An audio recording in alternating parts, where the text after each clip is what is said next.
이제 조금 걱정과 위기 상황으로 들으셔야 될 주제 하나 마지막으로 해보겠습니다. 러시아 군사대표단이 평양에 도착했다고 합니다. 자, 뭐 단순하게 뭐 친한데 갈 수도 있지라고 생각하는데 군사대표단으로 참여하고 있는 사람의 사이즈가 너무 큽니다. 쇼이구 국방장관이 직접 갔다는 거죠. 자, 어떠한 의미를 내포할 수 있는 것인지 뉴스 먼저 정리를 하고 송작가 TV의 특유의 시선으로 정확한 추가 정보로 지금 있는 상황을 분석해 보겠습니다. 북한의 전승절 70주년 기념행사에 참석하기 위해서 러시아 군사대표단이 평양에 도착했는데요. 그 코로나19 이후 처음으로 외국 대표단을 초청한 건데 중국과 러시아만 공식적으로 초청한 걸로 파악됐습니다. 자, 이건 말이죠.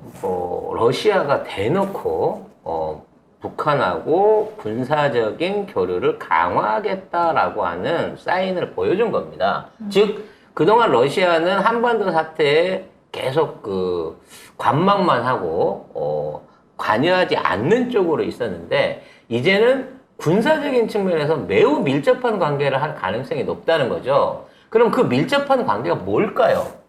저는 러시아에서의 군수무기 지원, 그리고 북한에서의 군사 인력 지원을 교환하려고 하는 움직임이 시작되는 게 아닌가.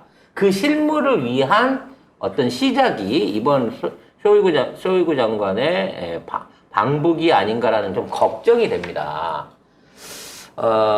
지금 동해안에서 그 러시아와 중국군의 합동훈련이 있었다라고 하는 부분 알려드렸잖아요. 그 합동훈련과 별개로 해서 24일 날, 엊그제죠. 네, 주말 새벽에 북한에서 탄도미사일 2발이 추가로 발사된 거에 대해서 알고 계시나요, 여러분?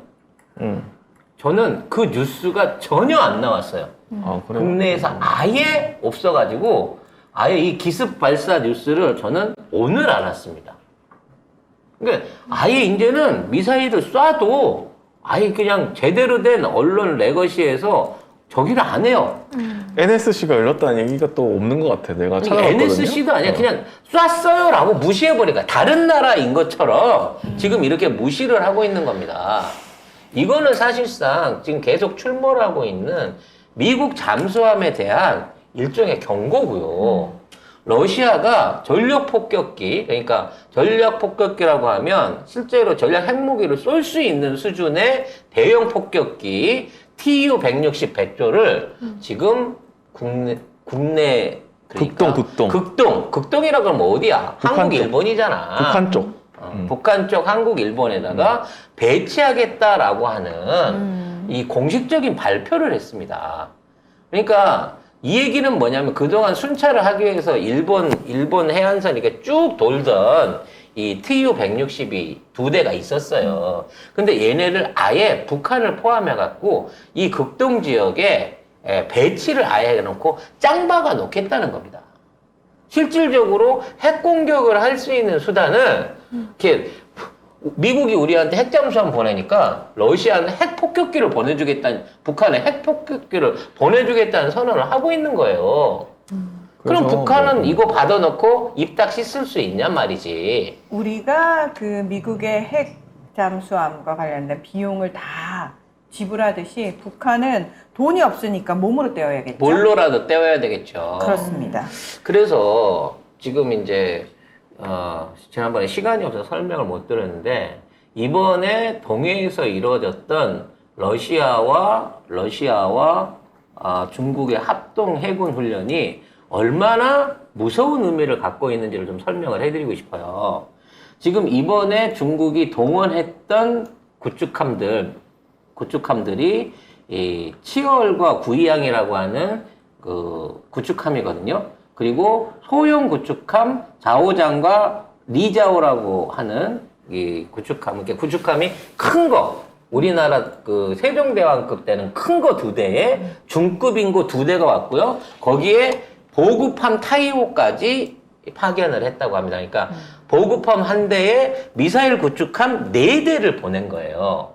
그리고 러시아에서는 6,800톤급 그 대잠 구축함, 그러니까 전문적으로 잠수함을 공격하고 탐지할 수 있는 아드미랄 트리부츠와 아드미랄 펜텔레이츠 그리고 초계함 그레미시 등 8척을 전부 동원을 한 겁니다. 그레미아쉬. 예, 그러니까 결과적으로 러시아 쪽은 대잠 구축함을 그리고 중국 쪽은 미사일을 전문적으로 쏠 수 있는 게 한 포를 쏘는 게 아니에요. 미사일로 최신 무기로 장착되어 있는 중국의 최신의 전함 4대하고 최신의 잠수함 구축함 3대가 동원이 됐다는 거예요.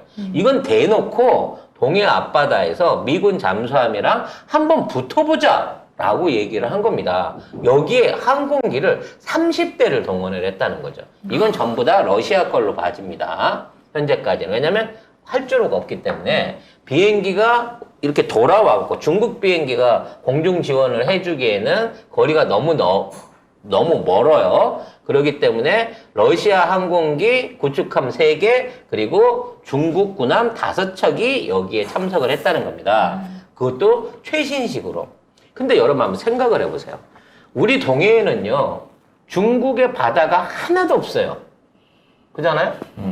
그러니까 서해만 있지. 서해에만 중국 땅이 바다를 접하고 있지 우리나라 동해 쪽에는 바다에 접하는 땅이 항구가 없습니다. 러시아만 있죠. 근데 얘가 어떻게 해서 왔을까요? 그래서 저는 처음에는 러시아랑 항구를 같이 쓰나 보다. 빌려서 같이 쓰나 보다. 라고 생각을 했거든요. 아니더라는 거예요. 지금 이 배들이 현재 머물고 있으면서 보급을 받고 있는 항구가 북한의 낮은 항이더라는 겁니다. 그러니까 중국은 애초부터 동해 쪽에다가 자기네 군함을 파견해갖고 상시적으로 주거시키거나 작전을 수행할 능력이 없었는데 낮은 항을 내준 거지. 낮은 항을 중국하고 2018년에 49년 임대를 했더라는 거예요. 이 중국 기업이.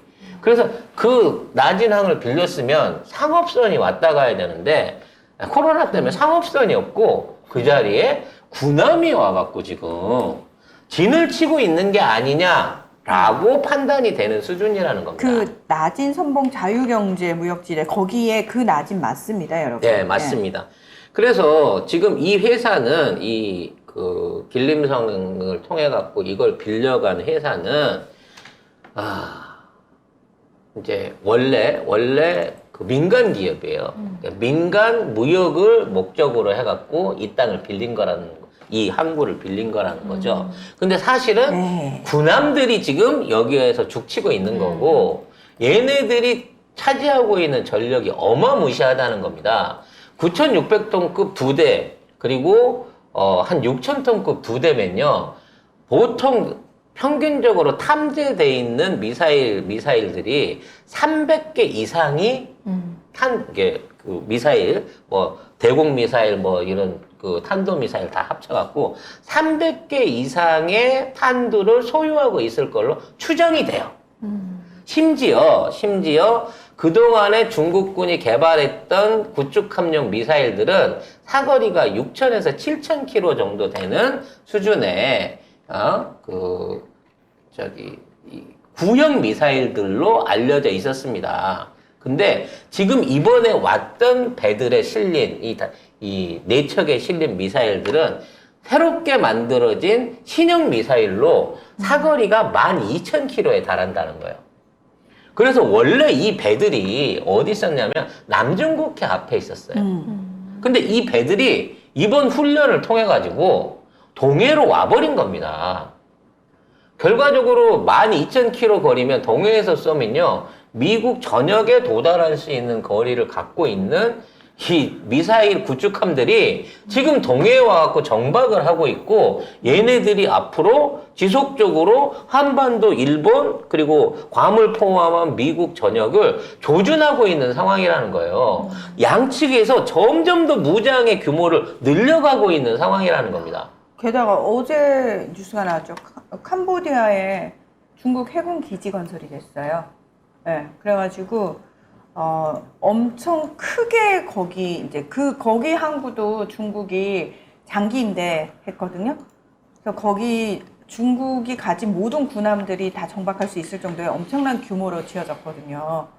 그래서 아마 이쪽 남중국해, 동중국해 비롯해가지고 여기 인도 태평양 지역 자체의 군사적 긴장감이 굉장히 높아진 상황입니다. 그래서 우리나라의 그 세종대왕급이에요. 그러니까 우리나라는 세종대왕급 9,000톤 규모로 따지는데 우리는 이제 만재가 아닌 비어있는 배 무게로 따져요. 근데 중국 같은 경우에는 이걸 만재를 하고 가득 채운 상태에서 이 규모를 얘기를 하거든요. 그래서 일본 해상자위대가 분석한 거에 따르면 13,000급 최신의 구축함 05호형 라싸. 이건 이제 그 등급으로 부르는 거예요. 이거 2대에 7,500톤급 2대. 이렇게 왔다. 4,000톤급 호위함까지 왔다. 그러면 호위함 안에 그 수송함 안에 이제 뭐 각종 탄약이라든지 뭐 각종 식량이라든지 필요한 물건들을 싣고 얘네들이 사실상 일종의 함대를 구성한 상황에서 가고 있을 거고 얘네들을 지원하기 위한 공중 그 비행기들은 러시아가 대주고 있는 거고 조만간 러시아의 핵 미사일들도 얘들이랑 같이 합류할 거다라고 지금 전망을 하고 있는 거예요.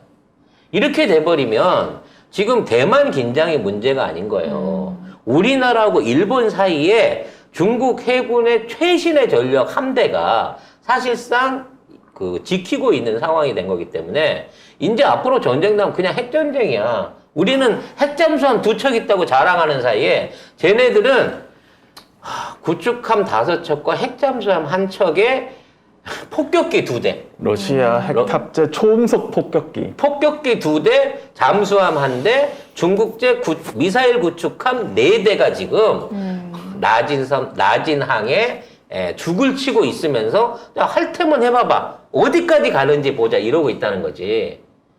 나는 이게 진짜 무서운 게 그거예요. 이게 지네들이 평화를 지키고 뭐 이렇게 국지전을 붙은다고 누가 지킨다고요, 평화를? 나름대로 평화를 지킨다고 와서 있다고 치지만 누가? 미국이? 미국이랑 중국이 미국이 언제 그랬어요? 아니, 평화를 지킨다고. 극동아시아의 평화를 지켜준대잖아. 아니 지금. 대만 유사시라고 했잖아요. 전쟁 시 얘기지 평화를 지킨다 얘기 안 했는데? 어찌 됐거나 유사시라고 하는 경우를 염두에 두고 얘네들이 창끝을 사실상 물리적인 거리 1,000km 안에 다 두고 있는 상황이야. 아니 그러니까 한반도를 지금 전쟁터로 만들고 있어. 내줬는데 그걸 위직들은 좋아합니다. 언론이 제대로 보도 안 하고 국민들은 그거 모르고 경은 왜 잔망경 쓰고 저팔계처럼 좋아라 하고. 그러니까 원래대로 계획이라고 하면 중국의 항공모함 함대들과 그 배들이 제주도 앞바다나 대만 앞바다에서 중국하고 대치를 해갖고 잘못되면 국가 대 국가 장거리 핵전쟁으로 간다. 우리 미국 핵미사일 5,000개 있어. 중국도 1,500개 있어. 막 이래 가면서 지들끼리 싸워야 되는데 이거 우리나라 안에 있어서 싸움을 하면 야 우리나라 안에서 일어난 사안이기 때문에 우리 서로 본토는 건들지 말자잉. 싸워도 이 안에서 끝내자. 이런 개념에서 끝내려고 일부러 이 나라 안에 들어와갖고 이 긴장을 서로 양쪽에 만들어내고 있다는 거예요. 그러니까 우리는 북한도 그렇고 우리도 그렇고 야 나가줄래? 니들끼리 사이 안 좋으면 니들끼리 먼 거리 나가가지고 니들끼리 해결해. 태평양 넓은데 왜 좁디 좁은 동해에 들어와갖고 이러고 있어. 왜 제주도 앞바다에 니들이 오는데 라고 쫓아내야 정상인 거라는 겁니다. 그래야 지나가다가 말 그대로 스쳐서 한 방인데 그 스치는 낙탄이라도 안 맞아야 될 거 아니야 우리는. 근데 이거를 잘한다. 야 북한이 중국 배랑 러시아 폭격기 끌어들였으니까 우리도 검은 백조 줘. 비원 갖다 줘. 비원 배치해 줘. 미사일 어디 구축함 좀 추가로 배치해 줘. 아예 항공모함을 좀 갖다 놓는 건 어때? 나 이럴 것 같아요. 집 주변에 깡패들 다 모아놓고 좋다고 난리치고 있는 그렇지. 거지. 그 깡패들이 아. 나는 안 때릴 거야. 구경만 하고 있어? 깡패 등 뒤에 숨을 수가 있어? 우리 집 앞에 그러면서 깡패들 아이고 있는데? 먼 길 와서 깡패질 하시라고 얼마나 힘들겠어요. 저희 밥값하고 숙박비는 저희가 내드릴게요. 이게 지금 우리 하고 있는 짓거리라니까. 이게 얼마나 위험한 짓거리인지를 몰라요. 이 찍들은 모릅니다. 알아도 정치 얘기하지 말라고 그러고 계속 얘기하면 빨갱이라고 그럽니다. 제가 이 얘기가 거짓말 같으면 말하자면 잡혀가도 괜찮습니다. 허위사실로. 이건 전부 다 일본이나 또는 우리 주변의 대만이나 이런 군사 매체들이 다 특보로 올려준 거예요. 아니 우리 기사도 찾아보면 있습니다. 아니 뭐 있긴 있겠지만 모르잖아 사람들이. 숨어있지. 그러니까 일본이나 대만이나 이런 쪽에 민감한 애들은요, 그 전문적인 매체들은 이 상황을 굉장히 위기 상황으로 볼 수 있어요. 베트남전이나 걸프전 때도 이렇게까지 양국의 군대와 각종 그 무기들이 대체했던 적이 없다니까요. 남중국해 그 지랄을 할 때도 중국 구축함만 많았지 미국 구축함 한 대, 영국 구축함 한 대 왔어요.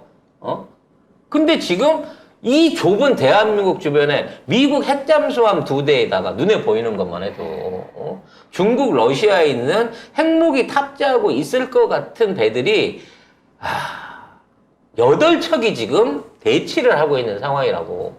이 문제를 해결을 하기는커녕 오히려 더 잘 됐다라고 생각하는 이 정부, 도대체 무엇을 원하길래 정치를 이따위로 하고 있는지 묻고 싶은 심정입니다. 전쟁에서 다 죽이려고 하나 진짜?